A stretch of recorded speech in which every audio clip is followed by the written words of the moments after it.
Hello everyone, welcome back. In the previous episode, we learned about decision making in Python. We explored how Python uses if else, if else, nested if statements, and even the match case statement to make decisions based on conditions. But here's something interesting. Imagine I ask Python to print hello 10 times without using loops. We have to do print hello 10 times, or you can to get it 10 times printed. Now imagine printing it 1000 times. That would be extremely boring, time consuming, and not practical at all. So the question comes, how can you tell Python to repeat this task automatically? There what we are going to learn today. Today we are entering one of the most important topics in programming called loops. By the end of this lecture, you will be able to repeat tasks automatically, write certain program, and solve many real world programming problems with more efficiency. So let's get started. So today we are going to cover why loops are needed, the while loop, the for loop, the range function, the nested loop, break, continue, pass, practical problems, some common mistakes, and some practice questions and summary. Before we understand loops, let's understand the problem they solve. Look at the left side. Suppose I want to print a hello. Suppose I want to print hello three times. I could write print hello, and print hello. But imagine printing it 100 times or 1000 times. How would you, why would one print it 1000 times? We will not, of course, we will not write it print hello 1000 times. There comes the use of loops. So for that, we can use a while loop. Python automatically repeats the task that task 1000 times to save our time. This is the power of loops. It reduces our coding. They make our code much more cleaner.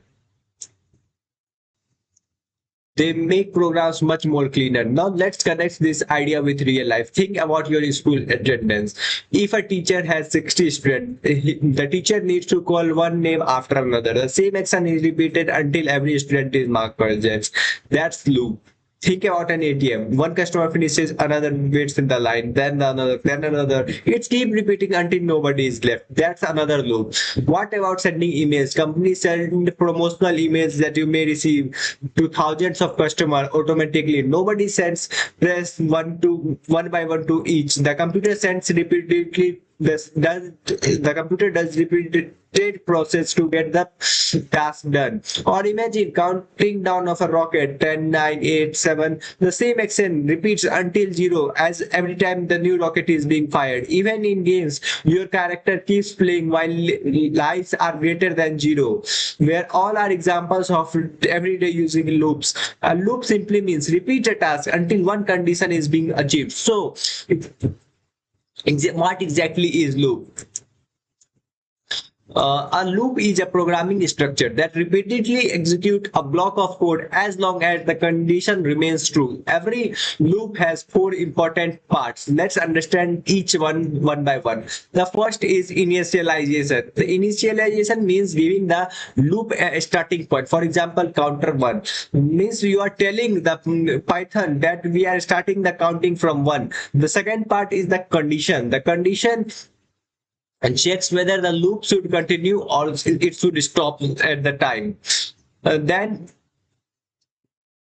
Then the third part is the body. This is the actual work that repeats, maybe printing numbers, calculating marks, maybe processing any type of data. Whatever code is inside the block of code, body gets executed repeatedly. Finally comes the update step.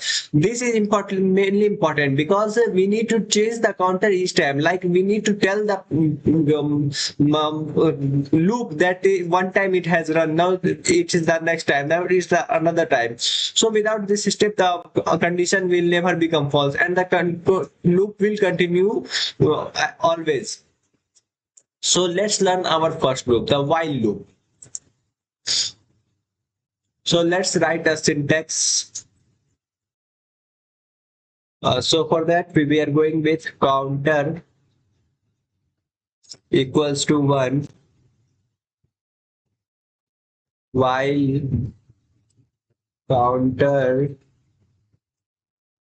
is less than or equals to 5, print iteration,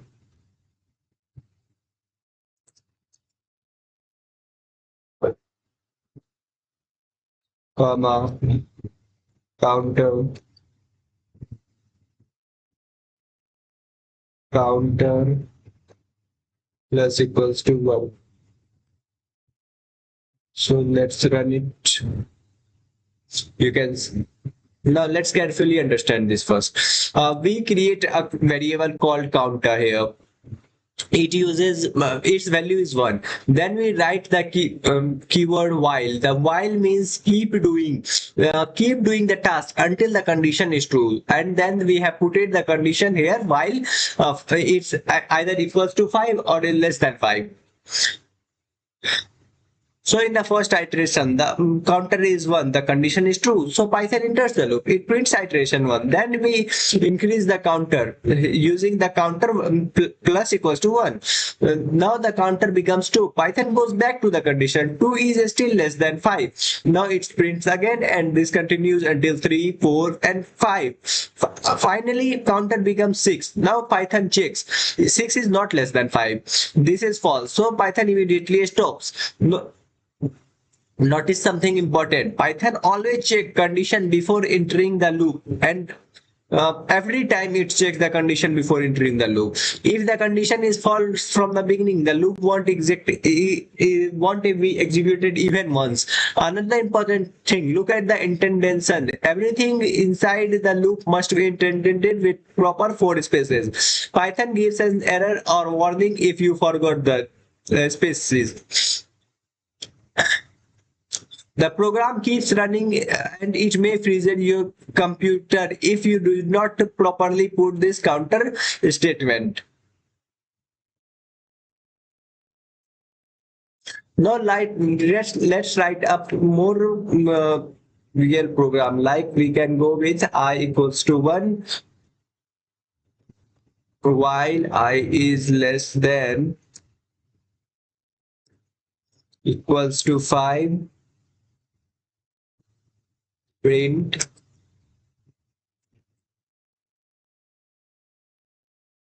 I equals to, oh no, this one, print I, and then updating I. So after running, it's a run. Yeah, as you can see, it is 1, 2, 3, 4, 5. So this one is the simplest and the most important program in Python because it helps to understand the loop, how it simply executes. So first we'll create a variable called I here and assign the value 1. Now this is our starting point. Next parts comes the while loop. So here we have used while, then the condition I is less than or equals to 5, and so yes, the Python enters the loop as the condition is being achieved. Inside the loop we simply print the value I, and print I, and as the value of I is 1, so 1 is getting printed, and after that we are updating the value of I to 2. Now I becomes 2. Python automatically goes back to the top of the loop and it's start the process again. Finally, after printing 5, we increase the value 1 last time to its 6, and when Python checks that if is 6 bigger than 5, so yes, it's bigger than 5, so the condition becomes false and Python executes the loops immediately. The output becomes 1, 2, 3, 4, 5. That's exactly what we want. Now let's understand the Python executes this program internally. Now look at the execution table on the slide.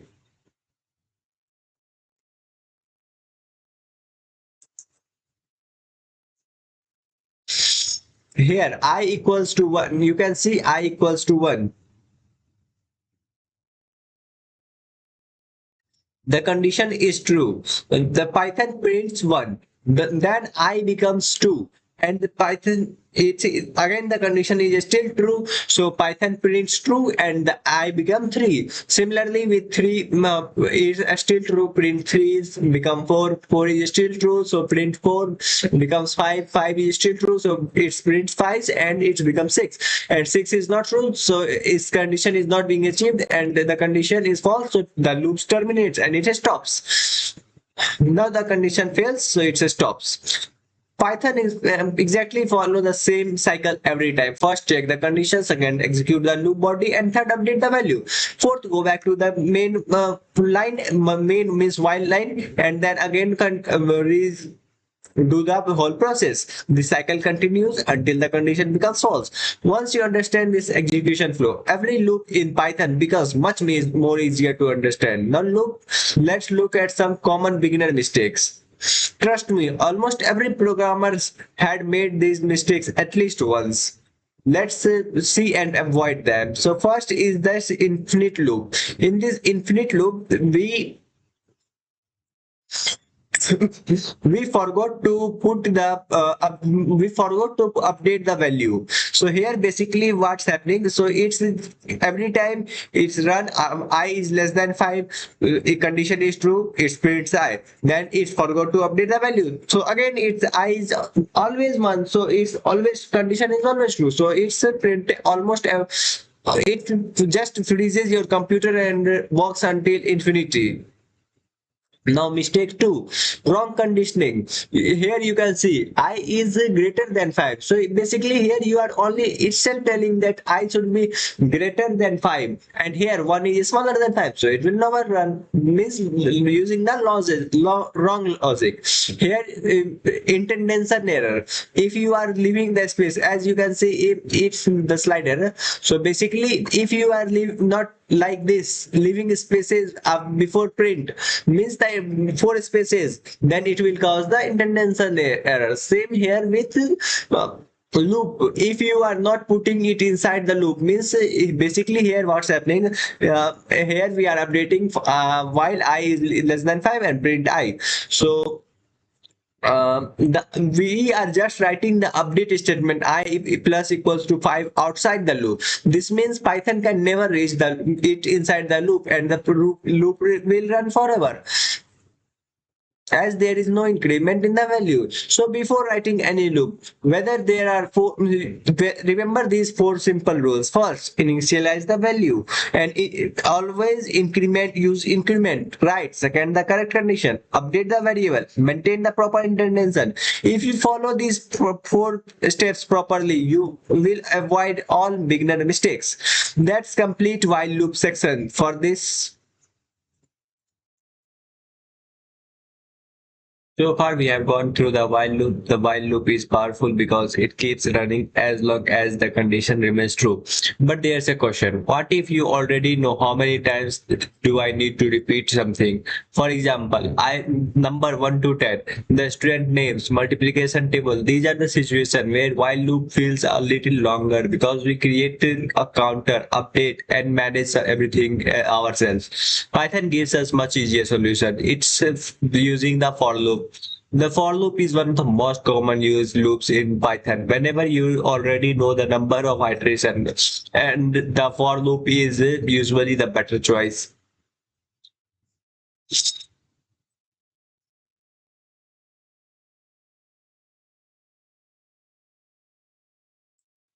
Let me show you with the codes.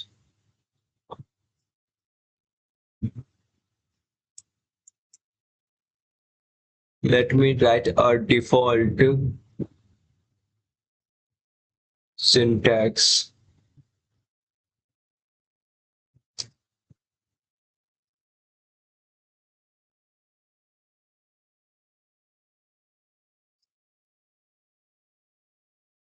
Don't worry about the keyword yet. Let's understand it piece by piece. The keyword tells the for keywords tells that that we are starting the loop from here. Then the item, this item tells that here one value is being stored at a time. If you can have its name anything, item, where, I, even a single alphabet also, anything can be the word. After that there comes in. The in is usually means that take values from this collection one by one. Take values from this collection one by one is in means. Finally, the sequence. The sequence is basically the group of values we want to loop through.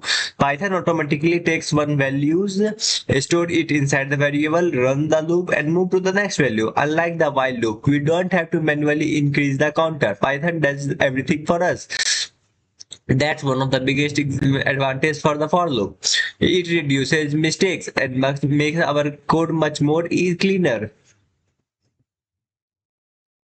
Now the next question comes is where do the values actually come from, where the range function comes in. You will see use range functions almost every time you use the for loop. So basically the range function generates a sequence of numbers automatically. There are different ways to use it. Let's use it one by one. So the first form is, as you can see, a range. No, this is not the first form. Let me do the coding one. So the first way is like range 5. So basically this means that number from 1, 2, 3, 4, 5 all comes in the range 5. But this is actually not the right. The right one is that it starts from 0, 1, 2, 3, 4 till 4. Still 5 executions, but the starting is from 0 till the so basically this default syntax for this will be hashtag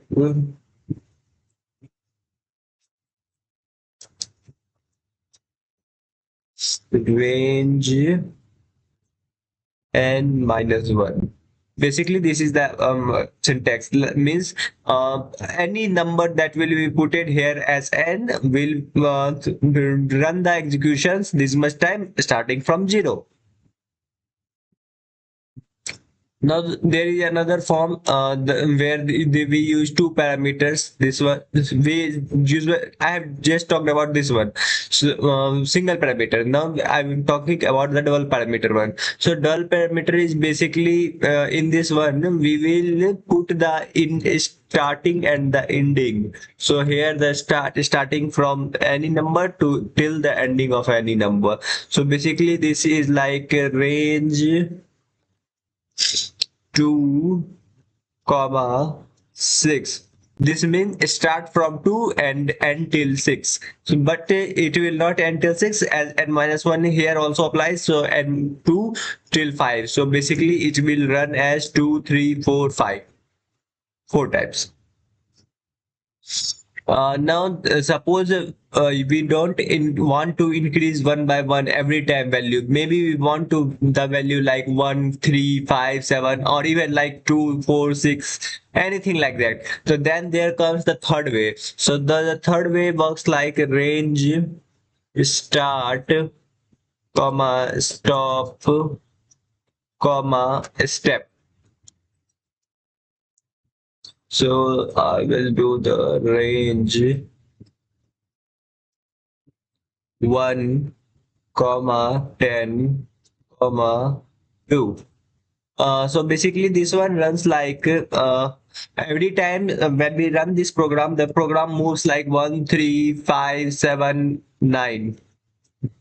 It will start from 1, jumps every time to 2 places every time, and moves till n minus 1 means 9. So it's just stopped at the 9, and this third parameter is called the step value. It decides how much the number changes after every iteration. Positive value move forward and negative value move backwards. Now let's combine it with the for loop. So we will write with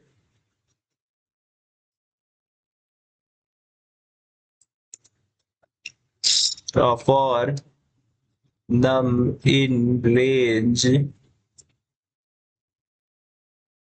1 comma 11, print num, and basically just run it. So as you can see, I have run, I have started, well, put it the started value as 1 and the ending value as n minus 1, which is 10. So here you can see 1 till 10.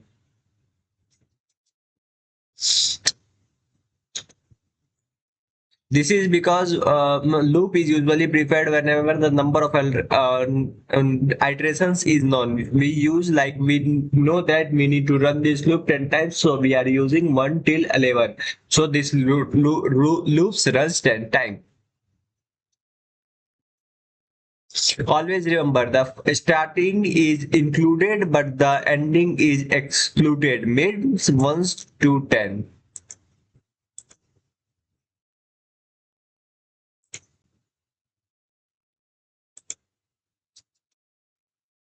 As I have said that we can do the reverse one, so it's nothing, just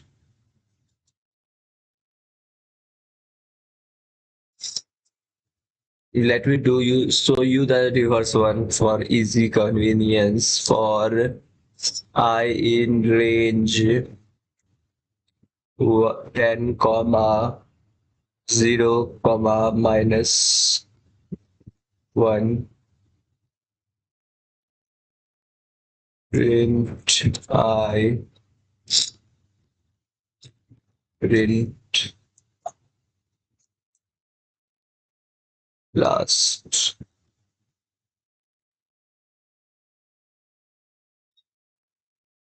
So basically clicking on run, it just does the countdown 10, 9, 8, and as you can see here, this means starting from 10, ending till 0, and every iteration is one step backward, so 10, 9, 8.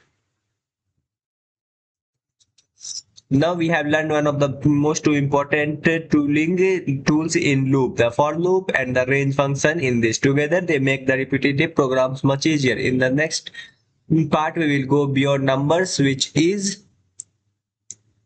alphabets.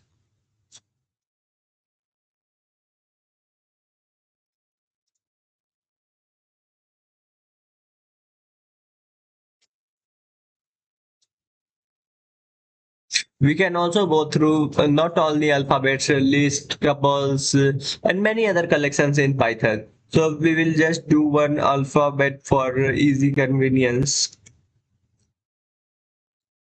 Word equals to hello, or letter in word, print letter, and clicking on run, you can see hello is being printed as a sequence of characters simply. During the first iteration, the variable L is taken. During the variable H is taken. During the second, E. During third, L. During fourth, L. And the fifth one is 0. But you can think it like this, one iteration before, because every time start from 0. 0, 1, 2, 3, 4, 5. So here 0 to 4 index. Always start the counting from 0. Basically, I will show you one more code.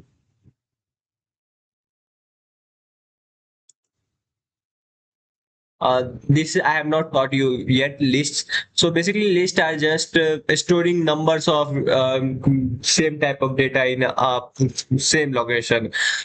Basically here we are storing different types of names, strings in a list, and then we are scrolling through the list, means we are printing the values inside the lists. Then there comes nested loop. So nested loops, let me do the coding first, then I will explain you. So for that, for I in range I comma 3 for j in range 1 comma 4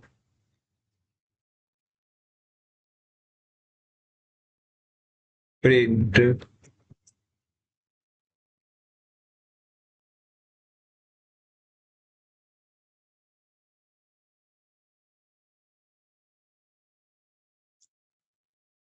I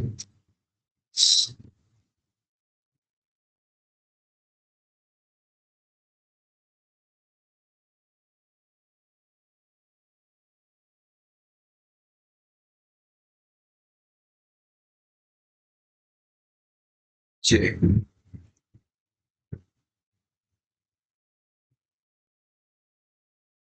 Now, initially, let me explain you first before moving to the next value. So here, the first, the here when the loop start to run, we have put it the starting value, the ending value, the starting value, the ending value. So basically, when the I becomes one, so here you can see in the output when I becomes one, uh, uh, then the j runs three times. Means I is the first one is I starting, then the j completes his whole loop from starting to ending. Then again I moves to two.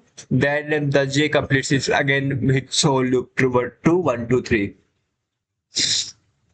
So think the nested loop will like a classroom. The outer loop represents rows, and the inner row presents a number of students sitting in each row. For each row, you visit every student only after finishing one row. You move to the next row.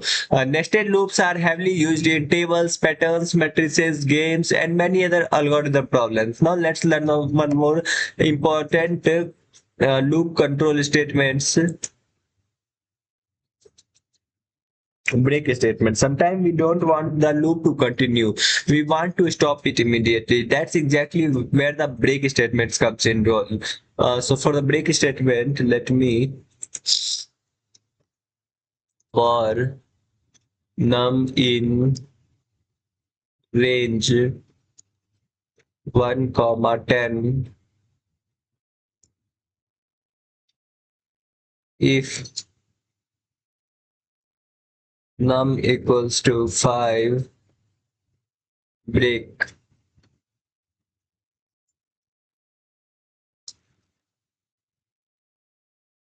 print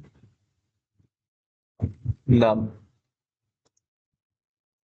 After clicking on num, sorry, print, you can see the break statement execute immediately after it hits num 5. So basically, you can see as it has hit 5, it has stopped and not printed the after 5, 6, 7, 8, anything after that. That's all. Think break statement like pressing the emergency stop button on a machine. The machine stops immediately without thinking about it much. Then there comes the continue statement. Unlike break statement, continue statement does not stop the loop. Instead, it skips the current iteration.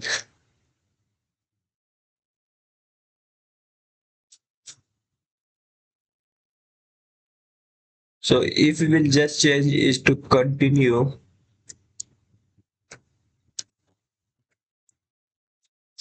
and run the program, you can see the 5 is being missing and all others are printing as normal. So basically, a continuous statement skips the current value and they jump to the next iterations. Think it like teacher taking attendance. If one student is absent, the teacher simply skips that student and continue with the next one. The attendance process that stops.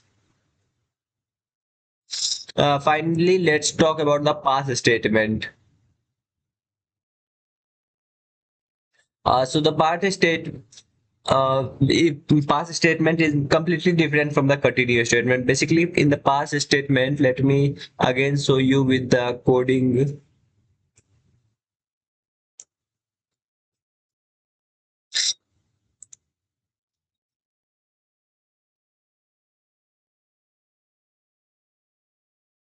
So basically, when it has reached num equals to 5, nothing happens, literally nothing. Python simply ignores it.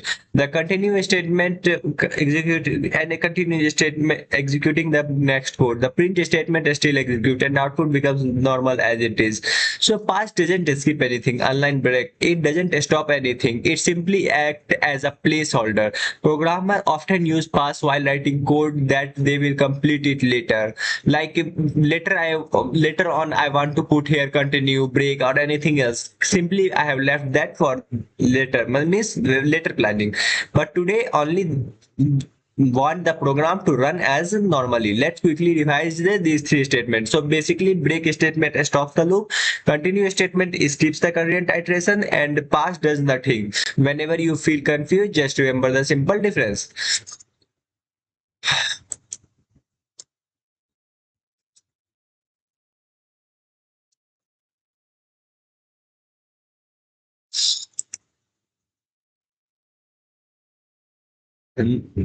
Now we have learned all types of different types of loop. It's time to put them into action.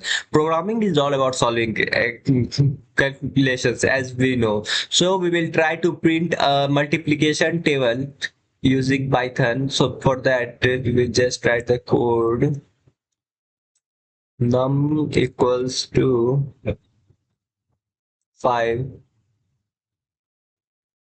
for I in range 1 to 11. Print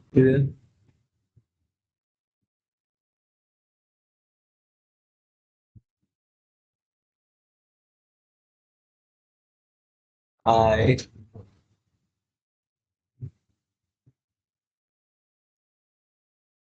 comma, multiplication sign, comma,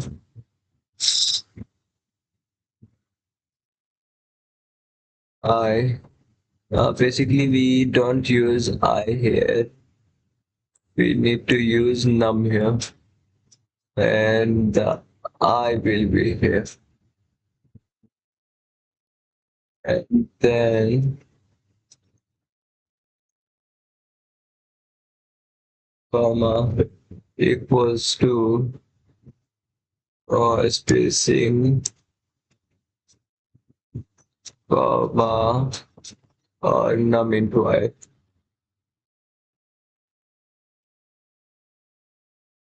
After clicking on run, you can see it's running normally. Now let me explain you completely this. We haven't here created a variable named num5. This is the number whose multiplication we want to print. Now comes our loop for I in range 1 to 11. So Python starts from 1 and continues to 10. Remember 11 is not included. Now look at the print statements. Here the print statement print num in x I equals to num into I. So basically here I am using a simple one. There is another different. There is also a different way to do this. Let me show you the other way. Here we can use this way also.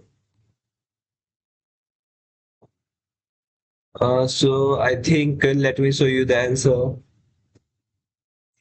Here is the answer for the both the questions. So for the first one, you can see here the sum of all numbers is being printed, and here all the even numbers are being printed. And for the next two, you can go with by yourself. Now let's quickly summarize what we have learned till today. Learned today. So today we have learned why loops are needed, the difference between while loop and the for loop, how the range function works, the loop through strings and lists, Then we have gone through the nested loop. Then we have done the purpose of break, continue, and pass, and some practical programs like multiplication table, factorials, star, and some most importantly, how Python repeats tasks automatically. That's one of the biggest strength of Python programming. Now let's see what we are going to teach in the next lecture. So next in the next lecture we are starting with the functions. Until now we have write all our code in one place, but programs become larger. That approach become difficult to manage. So for that, functions are used to organize code, reuse it, and avoid repetition. Write in professional programming. So we will learn creating functions, parameters, arguments, return values, local and global variable, built-in functions, user-defined functions. Once we have understand what function is, the program our programming will become much more easier than before. That brings us to the end of our today's lesson. If you have followed along, write your own program, try yourself, do some coding. As I encourage you to code every time, experiment between the loops, different programs. Programming is a skill that improves with practice. Thank you for watching. I will see you in the next lecture. We will explore the world of functions. Until then, keep practicing, keep experimenting. Thank you.